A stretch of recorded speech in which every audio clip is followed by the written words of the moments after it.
Greetings and peace. Shalom. Giving honor to the Most High. It is I, the Hebrew Samurai, doing just a little bit of hood bushcrafting. LOL. Whatever though.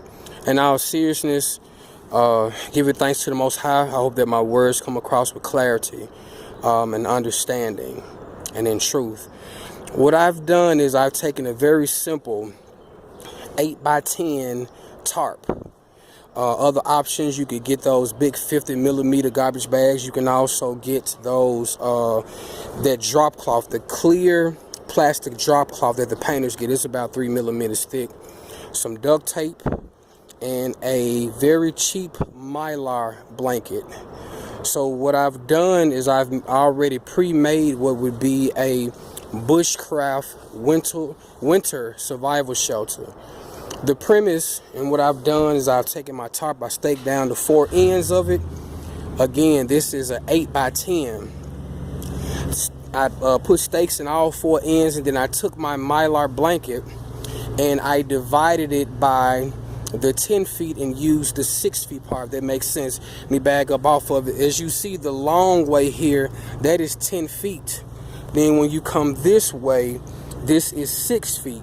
So I decided to use the 6-foot edge so there could be more surface area for 2 people to lay down. Now, it's your choice. You can, if you're really tall or something of that nature, you can put it up on that end across here and fold it, and then you'll have the body length. But I'm only 5'6", so 6 feet is enough to cover me from head to toe. The premise of what this does, well, not the premise, but what the understanding is of what you're supposed to do in a situation whether it's raining or snowing or very cold. You can have this. I went ahead and decided to pre-build mine because if something happens and the weather is bad, this was honestly time consuming.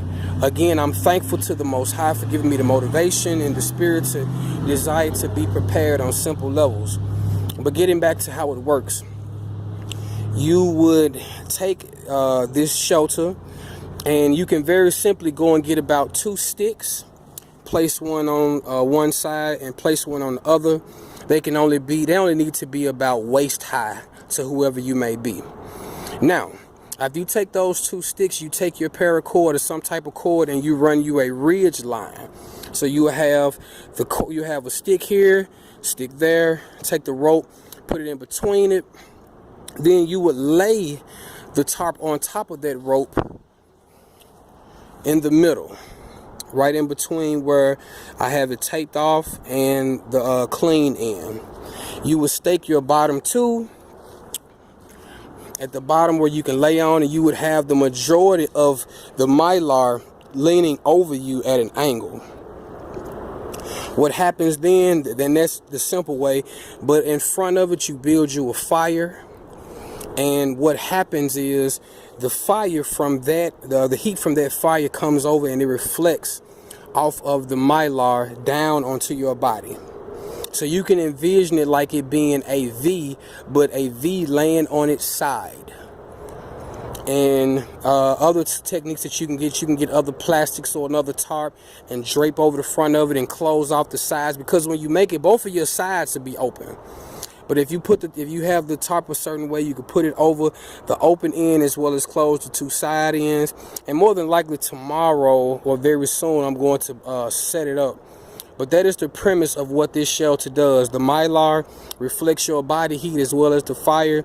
You laying inside, and I've tried it myself. It will bake potato your little self. So again, just sharing. It's not really bushcraft because I'm not in the woods, but hood craft, simple survival. Shalom.